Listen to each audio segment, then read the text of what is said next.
Hello everyone, it is time to get close to the end of chemical kinetics. This is not the last video, but it's getting close to the last. Okay, so we're going to talk about 5.9 today. Excuse me, I have a little bit of a cold, so I'm a little bit hoarse, so forgive me. But 5.9, we're going to talk about steady state approximation, or at least what AP calls steady state approximation. Please understand this is way more involved than what AP wants us to know, or than what it really is. AP just wants us to know a little bit about it. So that's what we're going to focus on. And hopefully it's not too terrible. I don't really think it is, but we'll see. All right, so let's jump right into it. We're going to spend a little bit of time on the PowerPoint, and then I'm going to click over to the notes because there's quite a bit that I want to just make sure I can write out step by step with you that is going to help you. Now, here we go. Let's get on to it. All right, so chemical kinetics, we're in 5.9. There it is. Okay, this is a review. So the slow step of a reaction determines the rate of the reaction. We know that the slow step is the rate determining step. If the first step is the slow step, then the overall reaction will be based on the stoichiometry of that first elementary step. So, for example, we have this particular one where this is our slow step, and that means our reactants are these. And so our rate would be rate equals K, concentration of A to the 2. Why? Because there's 2 of them. This is not a reversible reaction, so I don't need to worry about anything else that's going on. I'm good to go. All right, easy peasy, quick review. Okay, so let's get into this situation where number 1, the first step is not the slow step. And number 2, when the first step is at equilibrium. And so we've touched on equilibrium at this point. You don't really know 100% what it is, so we're going to talk about it and then walk you through writing this reaction. I will also tell you that this type of question on the AP exam, you are not guaranteed to even get one of these. So I train you for the hard questions, but not every section is going to have a hard question. So you might not even get any questions on this one. So just be aware of that this one is sort of with the higher end on understanding and anxiety for some students. So I'm going to work through this with you. It's not that bad. That way you're familiar with it if you see it on the test, but you might not even see this at all on the test. So just be aware. Having to write a rate law? Yes. Knowing the slow step is the rate determining step? Yes. Being able to work through a mechanism? Yes. You will see that on the AP exam. If you see this particular scenario, maybe not. Okay. So a common reaction mechanism is one that involves at least 2 elementary steps. That's pretty typical. And the first of which is a very rapid step in both the forward and reverse reactions. So we're dealing with a fast step that's reversible. So we have the double arrow. Okay, then we have the second step that's slow. Now, if this is your scenario, number 1, where the slow step is not the first step, so it's the second step, and number 2, where that first step is not only fast, but it's at equilibrium, that is what AP is calling steady state equilibrium. Like I said before, there's a whole lot more to steady state equilibrium than that, but that's what they're telling us. All right, so this is our step, so let's run through it. Or a mechanism. So let's go through this particular reaction that we're looking at, which is here. So if we have an example for a reaction between the molecular hydrogen, which is H2, and the molecular iodine, which is also I2, and it produces hydrogen iodide, which is here. Balanced chemical equation, we've got it. And then this is the rate law. So rate equals K, concentration of H2, concentration of I2. All right, so in the 1960s, chemists found that the actual mechanism is a little bit more complicated than they originally previously believed. So it had a 2-step mechanism was proposed. So this was step 1, step 2.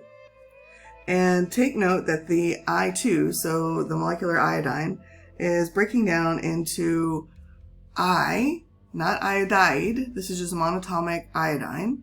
And the equation is balanced, so I have 2 on both sides. But what they found out was that not all of this I came down in here to step 2 to react with the hydrogen. That actually some of it turns around and recreates I2, the diatomic molecule. So it creates this reversible reaction, which is going to cause our situation of equilibrium. So when this reaction begins, there are very few iodine, monatomic iodine particles present. So as I2 breaks apart, this concentration of the I increases. Okay, so this guy is breaking apart and I am creating more of this iodine over here. That makes perfect sense. Therefore, the forward rate of this reaction during step 1 is going to slowly start to decrease. We've been talking about that. So as the concentration of I2 starts to go down because it's busy making just I, then its rate is going to slow down. Because initially, your initial rate should be the fastest. And then it's going to slow down, slow down, slow down, slow down, slow down. And then what happens is initially there's so little of this I, the monatomic I, there's such a small amount of it that the reverse isn't really, it's really, really slow. But then as this concentration starts to increase, then the reverse rate starts to increase. So if your concentration increases, then your rate increases. If your concentration decreases, then your rate decreases. It should make perfect sense to you at this point. But then what happens is soon we get to a point where the 2 rates become equal. Remember, rate is speed. Rate is not concentration. The concentrations will not necessarily be equal. The rates will be equal. This is called chemical equilibrium. So that means the rate of the forward reaction equals the rate of the reverse reaction. So how quickly I2 decomposes into I and how quickly I turns back into I2. When those rates are the same, we are at equilibrium. That's when you get to represent it with a double arrow. And sometimes, let me just be real clear with you, sometimes on the AP exam, they don't indicate to you that it is even reversible or at equilibrium. They just tell you that it's fast, and your indication is by that double arrow. And that's the only thing they tell you. So watch out for that. They don't always tell you that that's what's going on. Sometimes they do, but not always. If they're trying to make it tricky or hard, then they might not put that on there. So you have to really be paying attention to the arrows. But when we get into equilibrium, I will train you for that. At nauseum, you'll be tired of it, but you'll have it. So because the elementary reactions in step number 1 are much faster, get my pen, they're much faster than the elementary reaction that's happening in step 2, because step 2 is a slow step. The equilibrium up here in step 1 is going to be reached before hardly any of this HI actually is produced. Why? Because this step is fast and this step is slow. Should make sense. The fast step's going to achieve its goal or whatever it's trying to accomplish or whatever it's doing before the slow step, because it goes faster. It hopefully makes perfect sense.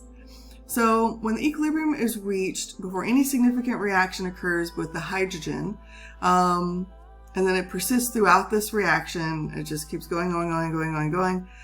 This is called steady state approximation.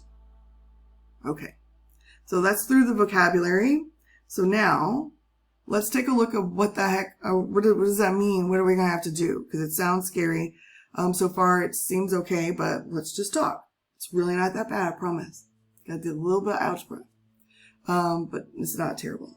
So in the equilibrium condition of step 1, the forward reaction is equal to the reverse reaction. All right, so this is just dumped on you. So let's talk about where the heck this is coming from.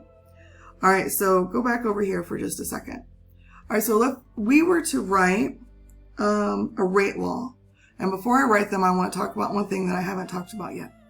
When we have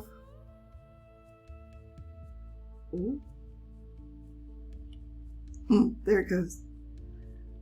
Rate equals K, concentration of whatever. If it's just K with no subscript, it is meaning that it's for the chemical reaction as a whole. So in step number 1, our forward reaction, its K is technically K1. We may not have hit on that really hard previously, and that's okay. It's not something they tend to take off for. If you're writing an elementary step, if you don't indicate that it's 1 or 2 or step 3, whatever, they don't tend to focus on that. But I just want you to know so you can understand the notation.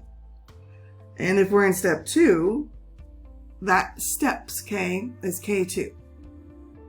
The overall reaction is K. That's the overall. Sum them all up. All right, sum all the steps up. And so when you have the reverse reaction of step number 1, then your K is still 1 because it's still referring to step number 1, but it's a negative 1. It's negative because it's going in the reverse direction.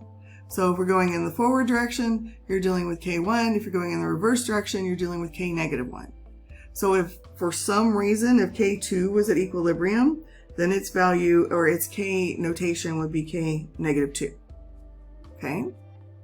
All right, so with that being said, let's take a look at these 2 steps, or all of them. Let's look at step number 1 first. So I have rate equals K1, forward reaction, our reactant is I2. There's only one of them. And then if I take the rate of the reverse, so K negative 1, then that is where I have concentration of I. There are 2 of them and it's squared. Okay? Now, when it's at equilibrium, these 2 values are the same.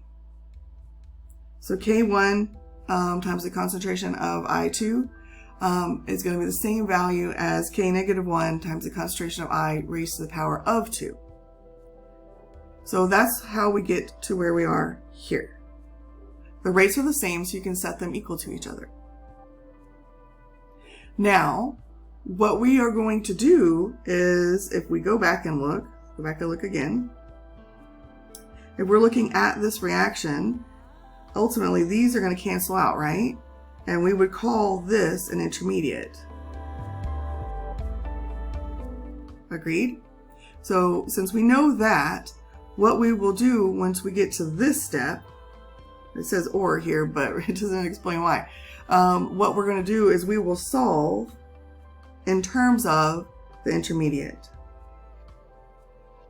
Okay, so we're going to solve in terms of the intermediate, which happens to be I. Okay, so I don't need to deal with the 2. That can stay. But I mean, I just want to get everything else away from it. If there happened to be another reactant, I need to move that over. I need to get rid of the K. So I'm going to solve this in terms of just I. So when I do that, all I have to do is divide both sides by K to the negative 1. And then I end up with this. K1 divided by K to the negative 1 times concentration of I2. And that equals concentration of I squared. So if the rate of this reaction is given by the slow step, the rate determining step, which was, let's go back and look at it here, then we know that this would be rate equals K2, and I have concentration of H2 times the concentration of just I squared. Oh, I'm at the edge of the slide and it won't let me put it there. I'm just going to put it right there. All right, right there, I squared. So we know that what I squared is. So when I'm over here, all I have to do is substitute in for this value. So that's where I said the algebra is coming in. You got to do a little bit of the substitution. All right, so this I squared is equal to this. So you plug it in right there. So when that happens, you end up with K2 times K1 divided by K to the negative 1. And then you have H2, concentration of your H2, concentration of your I2 from up here.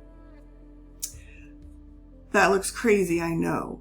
But what I want you to understand is that all of these K's together, that equals the K for the reaction. So then you just get rid of it and just write K. Not K1, not K2, not K minus 1. It's just K. That's the K for the reaction. And then it just tells you that right here, that K is equal to K2 times K1 divided by K negative 1. That's it.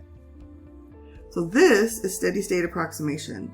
And so this is where I'm going to click over to the notes. There's not really anything else for us to do. This is it, but we're going to practice a couple. And then we're done.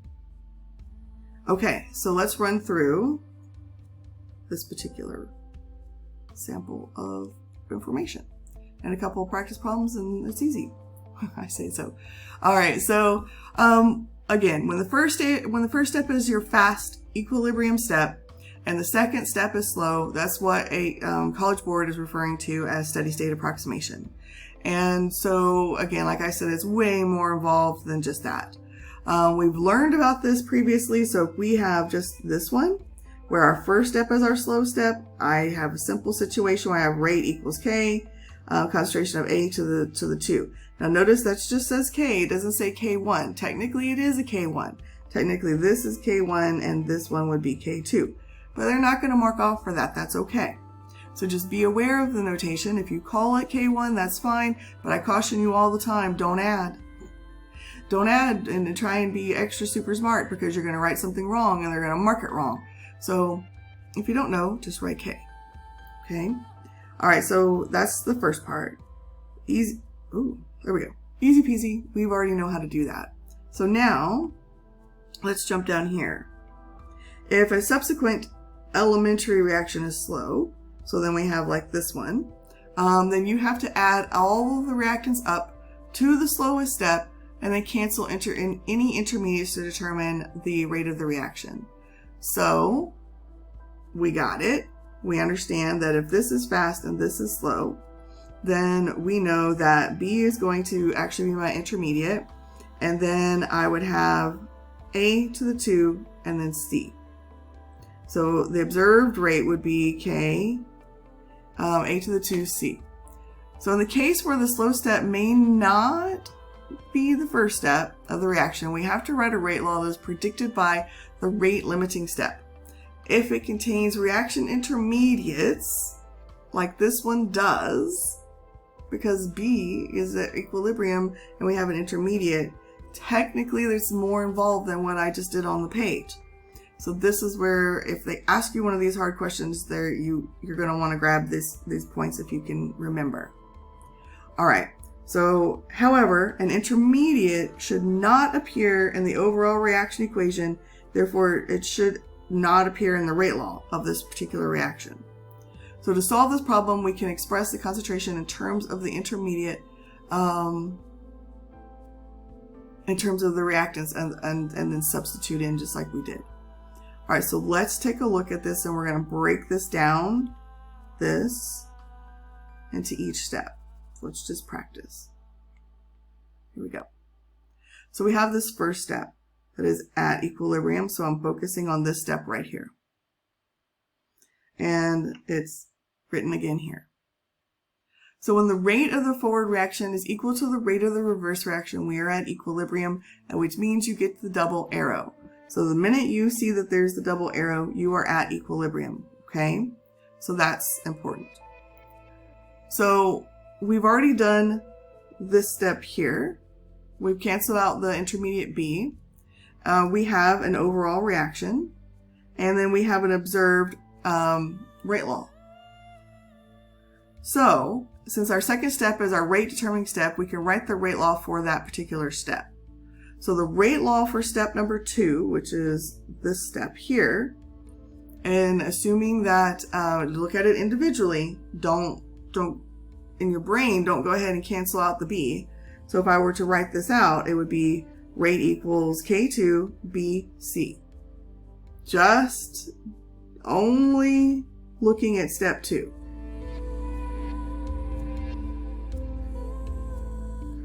Okay, only looking at step 2.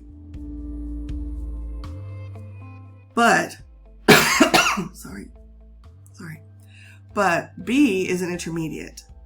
And so we have to substitute in to get rid of B because B is in a previous step and it has to cancel out. All right, so what we have to do is we have to now write out a rate law for the first step, and for the forward and the reverse, and then we're going to substitute in. All right, so we have the rate of our forward is equal to the rate of the reverse, and we know that because we're at equilibrium, and we know we're at equilibrium because we have the double arrow that goes back and forth. All right, so if our first step, if we're homing in on our first step, let me get rid of some of this so we can see. The forward reaction is going to, we have two A's. So that's K1, rate equals K1, concentration of A squared, because there's two of them. All right, and then if we are looking at the reverse reaction, we have rate equals K to the -1, and we have B, and there's just one B, so it's just B. Now, we solve in terms of the intermediate that we are trying to substitute in for, because he can't be there, he's got to go away. So I solve algebraically for B, which in this case means all I have to do is I have to divide both sides by K to the -1. And so when I do that, I end up with this. So when I divide both sides by K to the -1, I have K1 divided by K to the -1, and I have a concentration of A squared. Okay, oops.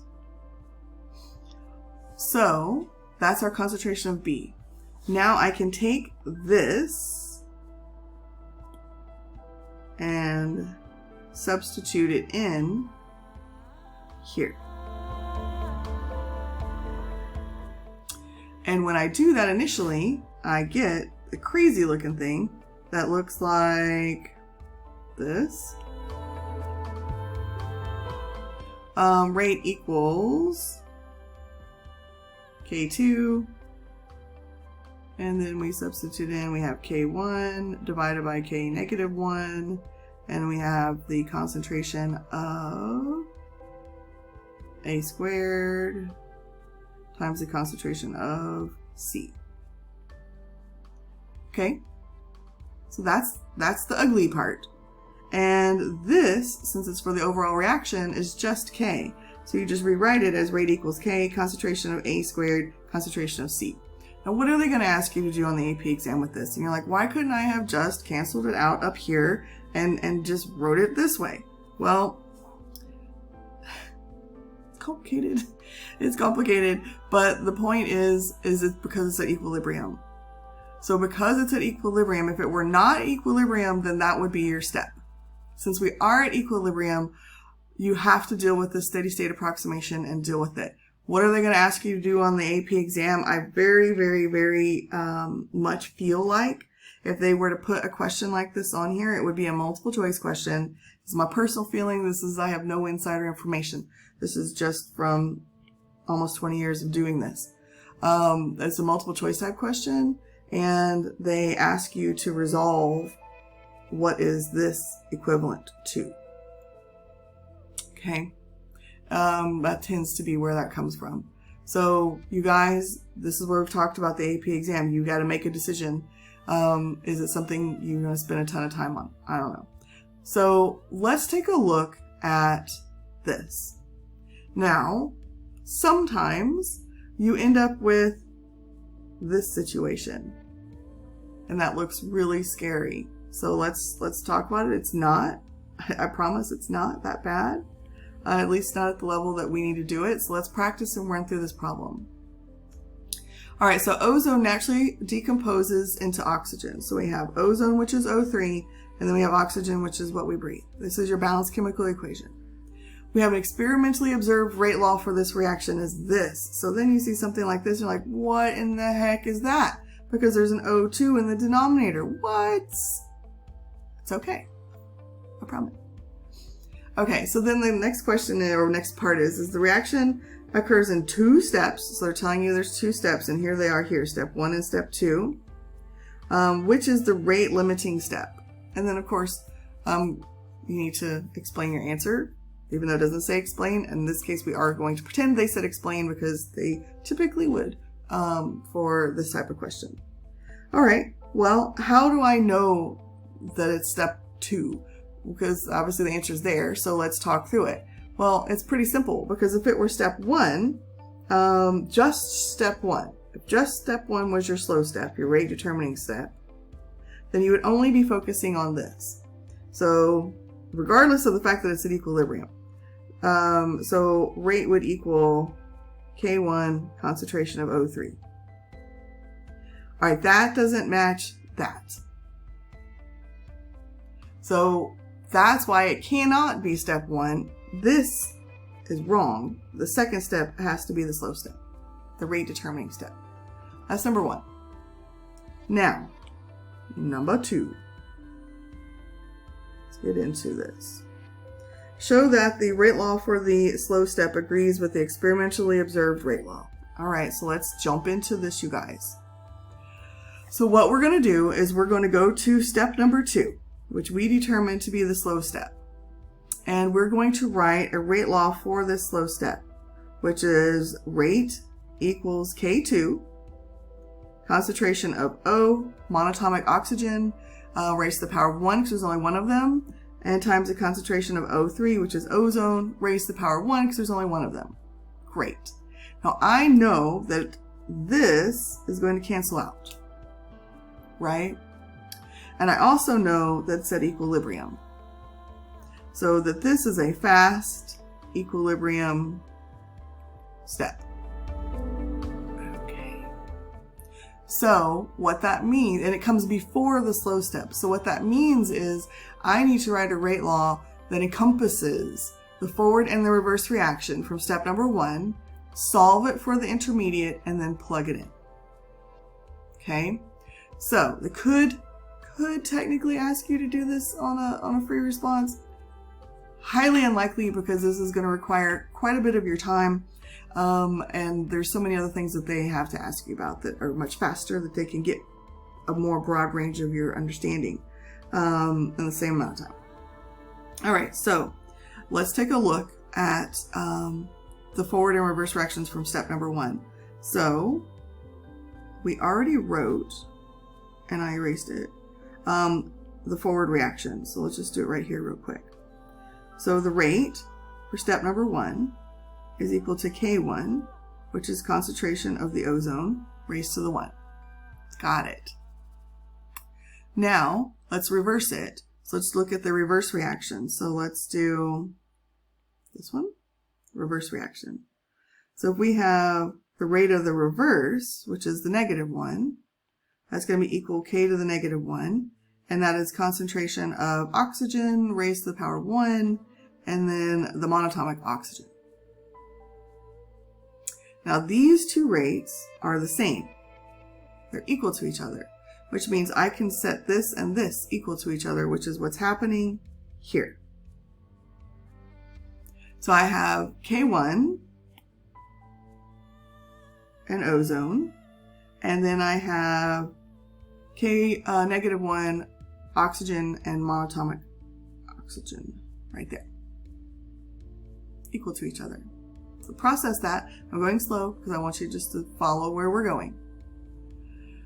Now I'm going to solve this in terms of my intermediate that I'm going to cancel out, which the intermediate that we're canceling out is the monatomic oxygen. So that means I need to solve this equation for this variable. So in order to do that, I need to divide both sides by K-1 and O2, which is where this O2 in the denominator is coming from. So I have to divide both sides, and when I do that, I get the monatomic oxygen is equal to the K1 times the O3, times the concentration of O3, divided by the K-1 times the concentration of O2. Okay. Now what we do is we take this and we have to substitute in right here. So let's kind of pull this out on the side and work through that just a second. So we have rate. Now we're working on the overall reaction here. I have rate equals, all right, I have K2 from right here. And then I substitute it in and I end up with a K1 over a K negative 1. K1, K negative 1. So I took care of my Ks. Now, what in the heck do I have going on? I have brought over, I have an ozone here and I have an ozone here. So it's the concentration of O3 squared, because there's two of them, divided by the concentration of O2, because it's in the denominator now. Why? Because it's on the product side of step number 1 and it's a reversible reaction. All right, I can resolve this and it's just K because it's for the overall reaction. So rate equals K, concentration of O3 squared over concentration of O2. And that's your rate law. So that's how you are proving this particular rate law here. That's the proof for it. Are they going to ask you to do it? I don't know. Probably not. I feel like they tend to solve this. These are more your practice problems here. But they tend to solve this more, keeping this to a multiple choice question, if they even give you one. But it's good to know. So when you do see something weird, or something where you have like O2s in the denominator, or you have all these weird Ks mixed together and you're not at least panicking and freaking out. So in the AP exam, as you can tell by my tone, that it's this 5.9 is important. It's not heavily tested on the AP exam, so I wouldn't put a whole lot of brain power into it. Just work through it, be familiar with it, see if you can comprehend the algebra, spend a little bit of time with it, and then move on. Okay? All right, kiddos, that is it. That is all I have for you today. Have a good day.